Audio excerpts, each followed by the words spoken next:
एक और बात, हाँ भैया पेपर्स कर रहे हो कि नहीं कर रहे? और मेरे पास जबरदस्त पॉजिटिव रिस्पॉन्सेस आ रहे हैं कि सर पहले 200 नंबर आते थे, अब 450 नंबर पर पहुंच गए और अभी 14 पेपर हुए हैं। तो जिन बच्चों ने गलती से अभी पेपर करना शुरू नहीं किए हैं, आप इस बात को बहुत अच्छे से समझ लीजिए, आप बहुत अच्छे से इस बात को समझ लीजिए कि वो बच्चे अभी पेपर करना शुरू कर दें। पूरे मार्च में अभी 16 दिन बाकी हैं, आप 16 पेपर्स करिए। अप्रैल में आप क्या करिए कि हर दिन आप 2 पेपर करिए। आपके 60 + 16 76 पेपर भी आपने कर लिए तो आपका रिजल्ट बदल जाएगा।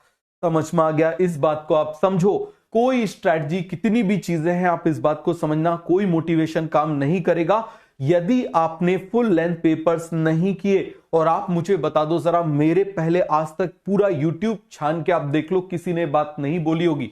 समझ में आ गया? उठा के देख लो कि फुल लेंथ पेपर आपको इतने करने हैं। और मैं आपको एक सिंपल सी बात कर रहा हूं कि जितने आप फुल लेंथ पेपर्स करोगे उतना ज्यादा आपका आउटपुट आएगा। इस बात को आप बिल्कुल अच्छे से समझ लो।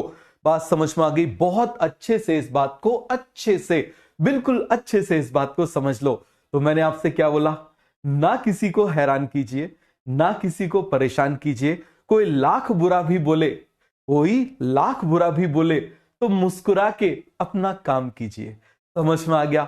एक बच्चा बोल रहा है सर हमारा सिलेबस कंप्लीट नहीं हुआ।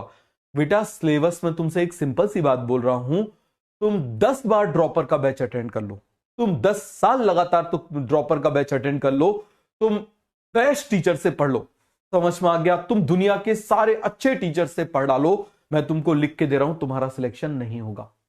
तुम्हारा सिलेक्शन तभी होगा जब तुम फुल लेंथ पेपर की प्रैक्टिस करोगे।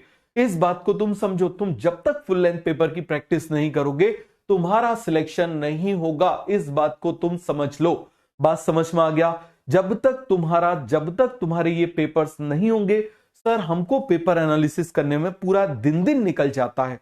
निकलने दो, ये मेहनत तुम्हारे लिए है, तुमको बनाएगी। और हिम्मत रखना हमेशा, फॉर्च्यून फेवर्स द ब्रेव।